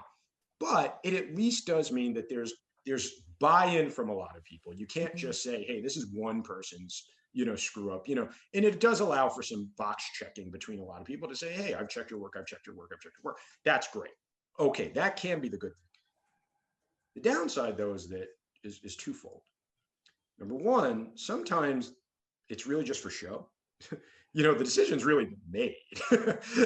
Everybody's just basically there to check the box and get on board. The decision's really been made to go into this, but no. So it looks like more consensus than it actually is. You've got to investigate that. So you have to make sure that within these firms or the firm that you're looking at or working with, or if you are a Sogo Shosha, that do you have governance structures or decision-making structures where these different parts of the team really are allowed to give serious input, and maybe at some point you hit the brakes and say, maybe this actually isn't a good idea, or is it just for show? Fine. But the other element to that as well, and this is the key thing that I'll finish with, is What's great about it is that it means a lot of people get in, a lot of people get on board, because as you said, they're making these investments, they're buying these companies for 20 years, 30 years, 50 years, their investment timeline is forever. And that can be a very good thing. In fact, it often is, because it means the company that you're buying or creating a joint venture with knows, hey, I'm getting in bed with a real partner. This is fantastic. Awesome. Might take 18 months to get there, but no problem. It's okay. Awesome. Here's the flip side, though. Many companies don't want to wait that long to sell themselves. Yeah. Not many companies want to wait that long to be acquired. So what does that mean? Well, of course, that makes sense.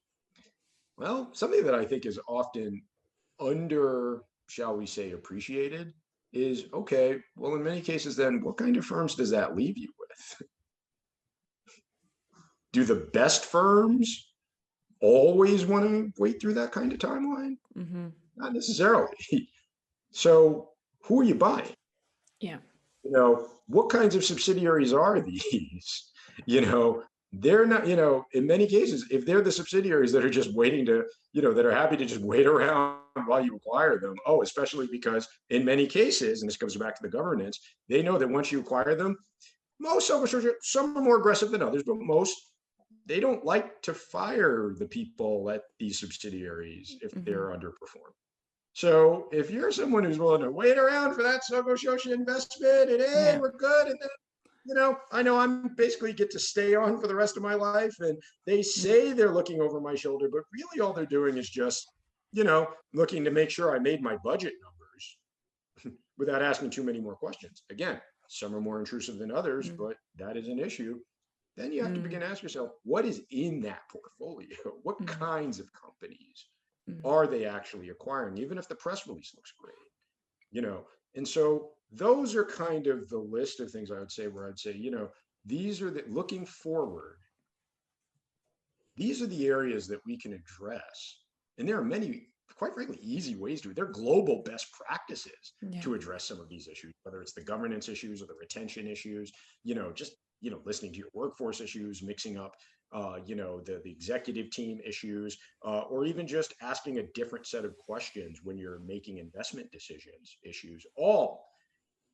I guess I'd tie it all up by saying a lot of what I just mentioned is simple. Yeah. But it's not easy or it's not being done because there is a culture of resistance.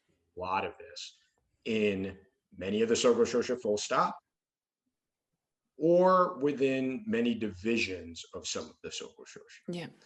And as they work through this, and those, obviously there are others, but off the top of my head, those would be kind of the 5 or 6 issues where I would say they address some of this. If you have a firm that addresses something, and some are, but if you have a Sogo Shosha that addresses some of this, these are the ones that really are going to take over. So these ones, where do you see, and this is maybe my last question, where do you see the value of the Sogo Shosha now in phase 3, post-COVID economy, all, in this, you're looking in the face of, IoT and AI, what's the value of the Sogo Shosha now? Right. Yeah. People have different opinions about this, and I'll just answer this in 2 ways.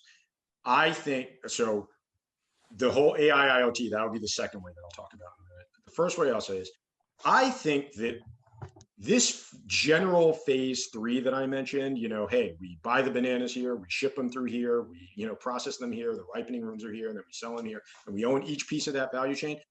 I think that's actually where the great unlocked value of the Sogo Shosha is. They just haven't unlocked it in most cases. There are some value chains where they really have, make no mistake, but in general, broadly defined, not, because at the end of the day, these are the goods that everybody needs. These are the goods that power every other business, these auto parts, these whatever, just run those value chains well and properly integrate them in a way that creates, actual synergies, because the synergies are there to be had. Congratulations. That, I think, is where the real value is going to happen, because that will raise profits, cut costs, cut inefficiencies, and so forth. And also better decision making, again, because you're bringing in a It's better also user experience. In my opinion, it's also user experience. If I have my car at Mitsubishi, if I have a Mitsubishi, if I buy a car at Mitsubishi, I can also get the financing and the insurance. If you can connect the dots all that way for me, then I am no longer Japanese. I also become a Mitsubishi person. I can, and so if or connecting these silos, of course there's the business, the let's call it, the internal business benefits, but in terms of like the user experience and the kind of experience that you can provide to your customers, the seamlessness is it would again encourage the retention, but this time of customers rather than This employees. is exactly right. And in some cases, even your staff who don't get annoyed with all of this, So ultimately, that is one. And by the way, global examples of who's doing that well, as much as I hate to admit it, Amazon, Yes. Alibaba, Alibaba's another one, companies that have Apple, companies that create an entire ecosystem where people are happy to get into various elements of their world and the different pieces work together. Okay. So that's one in terms of unlocking value. It's like, no, there's plenty of value to be had with that low hanging fruit. On the other hand, in terms of the future industries, whatever, this is where it's getting interesting, right? Because everyone is looking at AI and IoT and self-driving cars and so forth. Obviously, there's a ton of value to be had here. There's only a couple of problems. First of all, everyone's going in that direction. So this is a shockingly crowded space. In fact, I remember doing some research a couple of years ago into this. And I think as of the year, like as of 2016 or 17, there were wait for this, Brittany, there were no less than 2,000 companies worldwide working just on self-driving trucks. Yeah. So your chances of actually backing the right companies and the winning horses here are not great. It's a wonderful target-rich environment for the future. But if you're a lot more due diligence. Yeah, a lot more due diligence, but also even just the due diligence is a big part, but also just the odds that you're backing the next right Google one or Tesla are very low because there's just so many players in the market. So this is an area where, and let's just be honest, all the Sogo Shosha went in this direction when Prime Minister Abe back a couple of years ago said AI and IoT are going to save Japan. Okay, well, the Sogo Shosha went that way. Why? Because, hey, guess what? They know they're getting a lot of their financing from the government, and hey, as long as the government and the Sogo Shosha work well together, they keep the influence and can do things all over the world. That's a good thing. That's a good thing. But what it means is that, okay, these are going to be the areas where the Sogo Shosha are going to unlock new value, in addition to what I was saying in terms of that real existing business model for the things people actually need, the things businesses use. One, you've got to realize that there's a very good chance that you may check all the boxes and not be backing the right horse, because you're always one killer app away from losing the race by a rival or a competitor. That's what's a little bit trickier about this. And I don't know that that's the type of thinking that you find in most Sogo Shosha current execs. That's number one. They don't like surprises. You know this. But number two, guess what? It's a complete, and this comes to the whole skill set, mindset. This is where now you need to start bringing in totally different types of people at middle and upper levels to kind of guide this. Because here's what it is. At the end of the day, Brittany, what does Silicon Valley have in common with sort of the Japan Inc. type thinking? Very little. I was literally like, you were struggling, right? It was a trick question. Sorry. Very little. my God.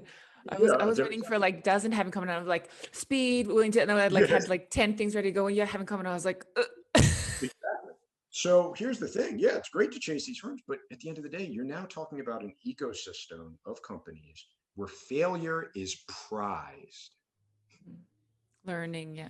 Because failure is learning. Yeah, failure is learning in the tech world, right? I failed at this. That's great.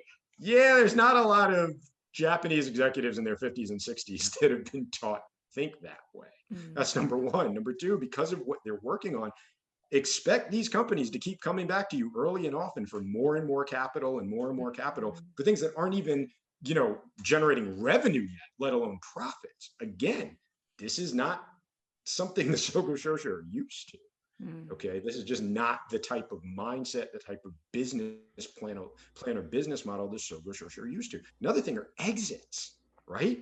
Because a lot of the tech world relies on, let's just be honest, when somebody comes out and says, I'm going to create the next Google. What they really mean is, no, they're creating something that they hope is purchased by Google. They want to be sold to Google. They want to be sold to Facebook. Exactly. So in many cases, a lot of that world, it's very shallow, but it's, hey, we're here for the exit. Sogo Shosha is, to their credit, and this is why I love them, they're here forever. Yeah. Well, there's not a lot of folks within the Sogo Shosha, which is part of that management DNA, to think, we're going to back this horse because we're going to sell them in 10 years. Yeah. Not necessarily. So what does that mean? So what it means is, there's the fact that a lot of the Sogo Shosha are betting heavily on AI, IoT, self-driving, whatever, that's fine, because they have the resources, as you said, to do that. They have the partnerships that they can bring to that, and that's wonderful. But do they have the mindset? Do they have the corporate culture? Yeah, that's it. And that's it. Traditionally, the answer has been no. So are they now making the changes within these sections that can deal with it, to kind of have that shift? I don't know. Some are, some aren't, but even the ones that are, time is going to have to tell. Yeah. So for me, that's my two-part answer to your question. I personally, I love the real economy. That's why, my firm loves dealing with the real economy, infrastructure, manufacturing, real estate, consumer goods, shipping, logistics, all that kind of thing. Because at the end of the day, and I think there was a good Harvard Business Review article about this years ago, where they said, hey, a lot of the new grads now that are coming out, they're not looking to go to Silicon Valley anymore. They're looking to basically run a company that makes fire hoses. Why? Yeah. Because they know this is what's needed. They know you can run a good business here. It's solid, it's stable, it's sustainable, and you can grow it. You can spend more time focusing on, how do we grow this? How do we get into new markets to that? As opposed to running around chasing, capital all the time and trying to figure out, is this going to work? Is this going to work? Wow, we've just spent hundreds of billions on this product, and one of our competitors beat us to it. Okay, bye-bye. It's just a different mindset. Doesn't mean there's nothing there to be had. It's going to be tricky. So I say their wave of the future is kind of doing the non-sexy, as it were, software, rather, not software, the non-sexy sort of internal management, operational, strategic sort of tweaks to really improve sort of that global private equity conglomerate model, before betting the entire farm on AI, IoT. Yeah. And to be fair, nobody's doing that, but I think that's where your best growth is going to come from. Yeah. And I couldn't agree more. I think there's a few exciting things that we look out for. And as you said, only time will tell.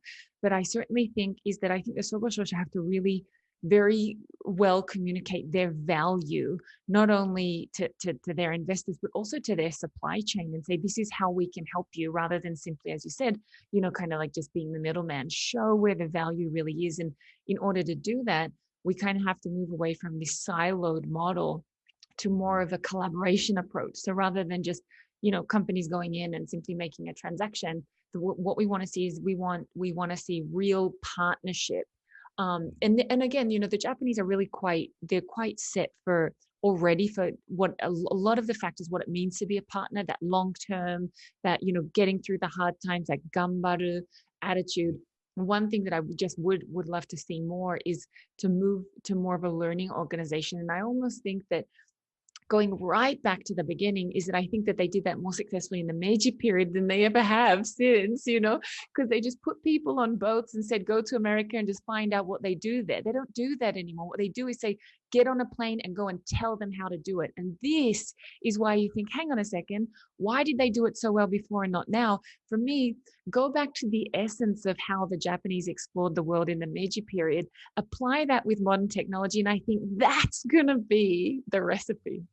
No, I think that's exactly right, and I think you nailed it. I mean, I think Winston Churchill, for all of his faults, once had a, he has a lot of great quotes, but for me, one of my favorites is, never tell someone how to do something. Just give them the task and let them marvel as they set about figuring out how to accomplish it. And I think that it goes exactly to the point you just mentioned. That I think is something that's been lost. It's no, go to this country, do exactly this. Here's how you're going to do it, and tell everybody that this is how we're going to do it. Oh, and by the way, and this is another key. There are a lot of folks that recognize, hey, that collaboration has to be external. And external doesn't always mean a Japanese firm located in that country. External doesn't always mean a Japanese bank that's going to hook us up with a Japanese company that we can joint venture with in a completely different country, and again, because that's not part of going and setting yourself to a task. That is going and saying, no, we're going to take this playbook and follow it and see what comes out of it. No, it should be, no, we are going to succeed in Tanzania because we want to succeed in Tanzania, whatever it takes. Yeah. Not we are going to find the best Japanese partners to do what someone else has already done in Tanzania, so that we're not sticking our necks out. That's just not going to work. That collaboration has to, it really does have to go in a lot of different directions. Well, as you said. And Jason, as you very rightly said, only time will tell. And especially when it comes to Sogo Shosha, that's all we do really have is time. So come back, let's talk about this. Let's review this, see how the investments develop, see how they're adjusting. And I'll be looking forward to our next conversation. Thank you so much for joining us today. Oh my goodness, Brittany, this has been so much fun. Thank you so much for having me. And I hope you found it useful. I'm not sure that I would want to, I like you, so I don't want to subject you to another hour talking to me, but hey, if you're willing to put yourself through that torture, that's on you. But seriously, thank you so much. This has been a lot of fun, and your questions have been extremely thought-provoking even for me. So thank you so much.